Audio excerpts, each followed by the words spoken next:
దేవుని నామ స్తోత్రములు. అందరికీ వందనాలండి. కీర్తన గ్రంథం 5వ అధ్యాయం చదువుకుందాం. యెహోవా నా మాటలు చెవిని పెట్టుము, నా ధ్యానం మీద లక్ష్యముంచుము. నా రాజా, నా దేవా, నా ఆర్తధ్వని ఆలకించుము. నిన్నే ప్రార్థించుచున్నాను. యెహోవా, ఉదయమున నా కంఠస్వరము నీకు వినబడును. ఉదయమున నా ప్రార్థన నీ సన్నిధిని సిద్ధం చేసి కాచియందును. నీవు దుష్టత్వమును చూచి ఆనందించి దేవుడవు కావు. చెడుతనమునకు నీ యొద్ద చోటు లేదు. డాంబీకులు నీ సన్నిధి నిలవలేరు. పాపము చేయి వారందరూ నీకు అసహ్యులు. అబద్ధమాడు వారిని నీవు నశింపచేయదు. కపటము చూపి నరహత్య జరిగించువారు యెహోవాకు అసహ్యులు. నేనైతే నీ కృపాతిశయమును బట్టి నీ మందిరంలో ప్రవేశించేదను. నీ ఎడల భయభక్తులు కలిగి నీ పరిశుద్ధ ఆలయం దిక్కు చూచి నమస్కరించేదను. యెహోవా నా కొరకు పొంచి ఉన్న వారిని బట్టి నీ నిత్యానుసారముగా నన్ను నడిపింపుము. నీ మార్గమును నాకు స్పష్టముగా కనపరుచుము. వారి నోట యథార్థత లేదు. వారి అంతరంగము నాశనకరమైన గుంట. వారి కంఠము తెరచిన సమాధి. వారు నాలుకతో ఇచ్చుకములాడుదురు. దేవా, వారు నీ మీద తిరుగుబడి ఉన్నారు. వారిని అపరాధులనుగా తీర్చుము. వారు తమ ఆలోచనలో చిక్కుబడి కూలుదురుగాక. వారు చేసిన అనేక దోషములను బట్టి వారిని వెలివేయము. నిన్ను ఆశ్రయించు వారందరూ సంతోషించుదురు. నీవే వారిని కాపాడుదువు గనుక వారు నిత్యము ఆనందధ్వని చేయుదురు. యెహోవా, నీతిమంతులను ఆశీర్వదించువాడవు నీవే. కేడెముతో కప్పినట్లు నీవు వారిని దయతో కప్పెదవు. కావున నీ నామమును ప్రేమించేవారు నిన్ను గూర్చి ఉల్లసింతురు. ఆమేన్. హల్లెలూయా. స్తుతి స్తోత్రం దేవునికే మహిమ. దావీదు మహారాజు దావీదు కీర్తన మొదటి నుంచి చదువుకుందామండి. యెహోవా నా మాటలు చెవిని పెట్టుము, నా ధ్యానం మీద లక్ష్యముంచుము. నా రాజా, నా దేవా, నా ఆర్తధ్వని ఆలకించుము. నిన్నే ప్రార్థించుచున్నాను.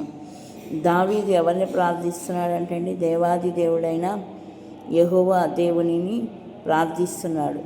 దేవుడు నా మాటలు చెవిని పెట్టుమని ఆయనకి మొరపెడుతున్నాడు. నా ధ్యానం మీద లక్ష్యముంచుము. నా రాజా, నా దేవా, నా ఆర్తధ్వని ఆలకించుము. నిన్నే ప్రార్థించుచున్నాను. యెహోవా, ఉదయమున నా కంఠస్వరం నీకు వినబడును. ఉదయమున నా ప్రార్థన నీ సన్నిధిని సిద్ధము చేసి కాచియందును. ఉదయకాలమునే లేచి ప్రార్థిస్తూ ఉన్నాడంట. తెల్లవారుజామునే లేచి మొరపెడుతూ ఉన్నాడంట. మనం కూడా ఉదయాన్నే లేచి తెల్లవారుజామునే లేచి మొరపెట్టే వారముగా ఉండాలి. మన ఆర్తధ్వని ఆయనకి వినిపించాలి. మొరపెట్టాలి, కన్నీటి ప్రార్థన చేయాలి. మన మాటలు మనుషులతో కాదు కానీ మనం మాట్లాడేది దేవునితో మాట్లాడుకోవాలి. తెల్లవారుజామున 5 గంటలకే 4:30కే లేచి ఆయనకు మొరపెట్టే వారముగా ఉండాలి. మన ప్రార్థన ఆలకించే దేవుడు. చూడండి, దావీదు మహారాజు వేకువజామునే ఉదయమునే నా కంఠస్వరము నీకు వినబడును.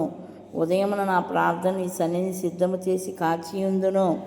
ఉదయమునే ప్రార్థన చేసి వెయిట్ చేస్తూ ఉంటాడంట. దేవుడు నాకు సహాయం చేస్తాడు, దేవుడు నన్ను చూస్తున్నాడు, దేవుడు నా ప్రార్థన ఆలకిస్తాడని ఆయన నమ్మి తెల్లవారుజామున ఉదయమనే దేవుని సన్నిధిలో మోకరించి స్తుతించేవాడంట, ప్రార్థించేవాడంట. నిన్నే ప్రార్థిస్తున్నానయ్యా అని మాట్లాడుతున్నాడు. నా రాజా, నా దేవా, నా ఆర్తధ్వని ఆలకించుము. నిన్నే ప్రార్థిస్తున్నాను, నా ప్రార్థనకు చెవి యొగ్గు ప్రభువా అని దావీదు మొరపెడుతున్నాడు. మనం కూడా ప్రార్థించే వారముగా ఉండాలి, మొరపెట్టే వారముగా ఉండాలి. గొప్ప దేవుడు, సహాయం చేసే దేవుడు, మన ప్రార్థన ఆలకించే దేవుడు, మనల్ని చూస్తున్న దేవుడు, చూచుచున్న దేవుడు. వేకువజామున తెల్లవారుజామున మొరపెట్టే వారముగా ఉండాలి. తెల్లవారుజామున నిద్రలేచి ఆయన సన్నిధిలో మోకరించే వారముగా ఉండాలి. ధ్యానించే వారముగా ఉండాలి. ఆయన పరిశుద్ధ గ్రంథాన్ని, అలాగే ఆయన వాక్యాన్ని మనము ధ్యానించే వారముగా ఉండాలి. చూచుచున్న దేవుడు, మాట్లాడే దేవుడు, వినుచున్న దేవుడు, మన ప్రార్థన ఆలకించే దేవుడు. కాబట్టి మనము ఆయన సన్నిధిలో మొరపెట్టే వారముగా ఉన్నప్పుడు తప్పకుండా దేవుడు మనకి సహాయం చేసి మనల్ని ముందుకు నడిపిస్తాడు. దేవుడి మాటలు దీవించి ఆశీర్వదించును గాక. ఆమేన్. మహాపరిశుద్ధుడా, మహోన్నతుడా, నీ ఘనమైన నామమునకు వందనాలు, స్తుతులు స్తోత్రాలు చెల్లిస్తున్నాం. ఆశ్చర్యకరుడు, ఆలోచనకర్తవు, నిత్యుడగు తండ్రివి, సమాధానకర్త అయిన దేవా, మారని దేవా, మార్పులేని దేవా, చూచుచున్న దేవా, నీకు మాత్రమే స్తోత్రం. ఇదిగోనైనా యెహోవా, ఉదయం నా కంఠస్వరం నీకు వినబడును అని దావీదు మహారాజు మాట్లాడుతున్నాడు. అవును ప్రభా, తెల్లవారుజామునే లేచి నీ నామాన్ని స్తుతించే వారముగా మేమందరం ఉండడానికి సహాయం చేయండి.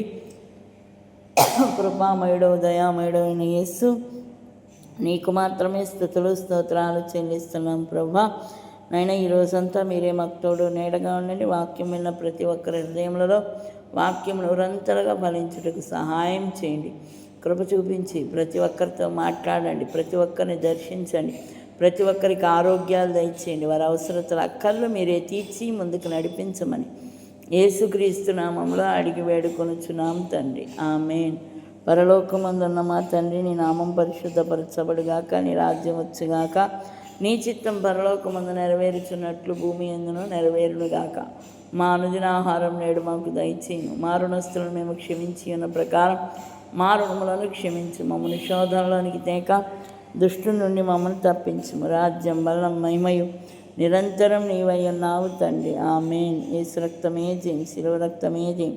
ప్రభేసునామునకు సంపూర్ణ విజయం కలుగునుగాక. ఆమేన్, ఆమేన్, ఆమేన్. అందరికీ వందనాలండి.